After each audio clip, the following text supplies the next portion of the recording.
آپ کو پتہ ہے عورت کے بارے میں کیا تعلیم دی گئی ہے؟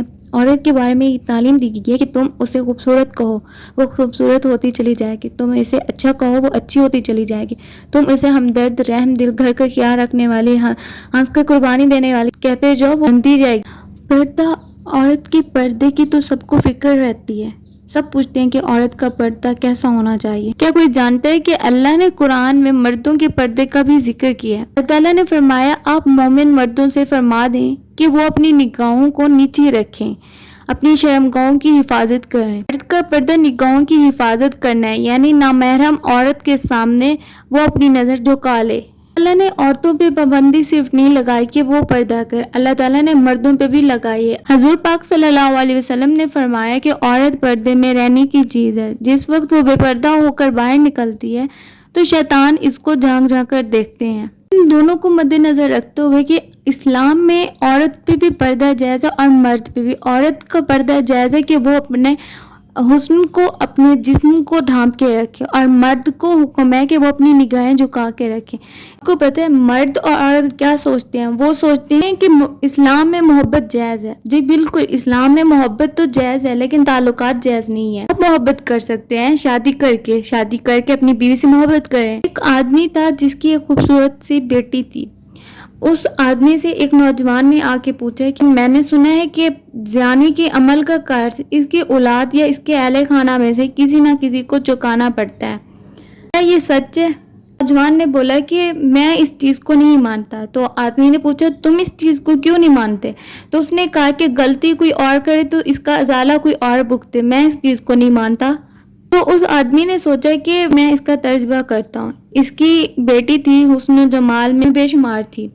نے اپنی بیٹی کو بلایا اور کہا کہ تم عام سادہ کپڑے پہن کر اکیلی بازار میں جاؤ، اپنے چہرے کو کھلا رکھو، لوگ تمہارے ساتھ جو معاملہ کریں وہ ہو بہو آ کر مجھے بتاؤ۔ وہ لڑکی اپنے باپ کے کہنے پہ جب بازار کا چکر لگانے کو پہنچی، وہاں موجود غیر محرم شخص اس کی طرف دیکھتا، وہ لڑکی شرم حیا سے نظریں اپنی جھکا لیتی۔ کسی شخص نے بھی اس کے حسن و جمال کی طرف دھیان ہی نہیں دیا۔ نے سارے بازار کا چکر لگایا۔ جب وہ اپنے گھر پہنچی تو ان کے گھر میں ایک ملازم اور ملازمہ تھی۔ جیسے ہی اپنے گھر کے اندر داخل ہوئی تو ملازم نے ملازمہ سمجھ کر اس کو روکا اور گلے لگا لیا، ڈر گئی اور اپنے ابا کے پاس بھاگ گئی۔ اپنے ابا کے پاس گئی اور انہوں نے سارا قصہ سنایا۔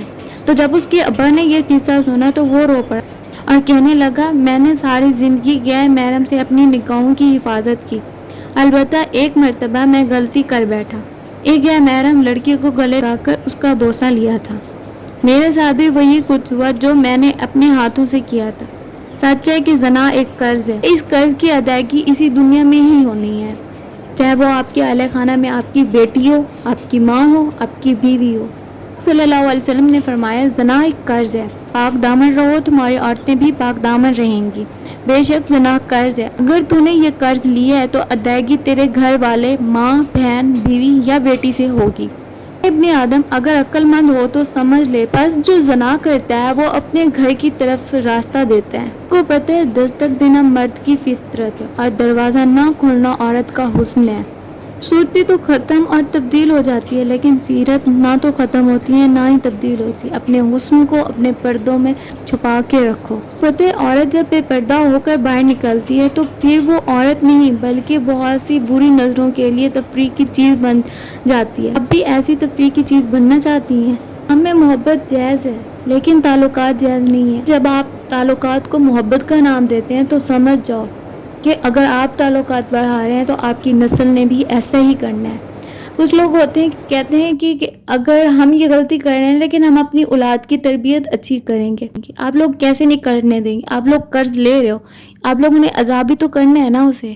ایک لڑکی قرض لے رہی ہے تو وہ سمجھ جائے کہ اس نے یہ قرض واپس دینا ہے۔ اگر کوئی لڑکا یہ قرض لے رہا ہے تو سمجھ جاؤ آپ نے بھی یہ قرض دینا ہے۔ اللہ ہمیں شرم و حیا کی دولت سے مالا مال فرمائے، آمین۔ کو پتہ ہے استغفار کثرت سے پڑھنے سے کیا ہوتا ہے؟ وہ آپ کے رزق کو کھینچ لاتی ہے، وہ آپ کی نظروں کی حفاظت کرتی ہے، حیا اور پاکدانی کی ہمیشہ حفاظت کرتی ہے۔ تو پلیز فرد رکھیں اپنی زبان پہ استغفار کا۔ آپ کو آج کی یہ ویڈیو اچھی لگی ہے تو پلیز مجھے دیجیے اجازت، میرے چینل کو like, subscribe and share. Thank you and اللہ حافظ۔